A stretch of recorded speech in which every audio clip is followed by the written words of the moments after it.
John McIntyre was born in 1890 in Davenport, Iowa. John's father was a Methodist minister. When John was 1.5 years old, his father died of pneumonia at the age of 44.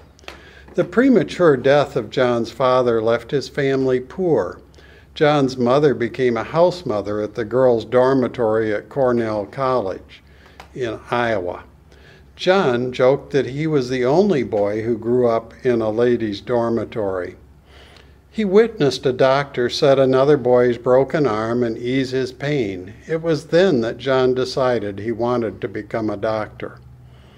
He went to Harvard Medical School, graduating in 1916, and when the war broke out, he became a U.S.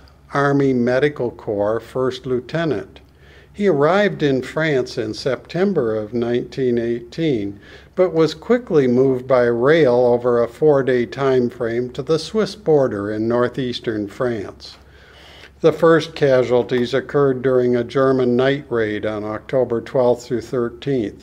7 Americans were killed, 18 were wounded. He worked 8 hours on and 8 hours off. Dr. McIntyre was appalled at the carnage of war and the waste of human life, later writing of cords of dead bodies. He told of the hardship and pain suffered by the soldiers and of cold and wet weather. Some of the worst memories were of mustard gas, which caused raw, open wounds. The soldiers begged for pain relief, some for a lethal dose of morphine. Dr. McIntyre worked behind the front line, but was exposed to shells lobbed at longer range behind the trenches. He later told his son, "One time in battle, a voice spoke to me, telling me to move my head." He did, and a piece of shrapnel from a bomb flew by just where his head had been. The difference between life and death.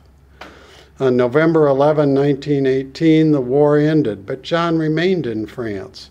A captain, later a major in the reserves, he can be seen in this group photo in Toulouse, France, where he studied at the University of Toulouse until he was discharged in August of 1919. He received his certificate of discharge, which showed his military record. He became an Owatonna physician and surgeon for 50 years and died in 1974. This has been a presentation of the Steele County Historical Society, where our mission is preserving and sharing history today for tomorrow.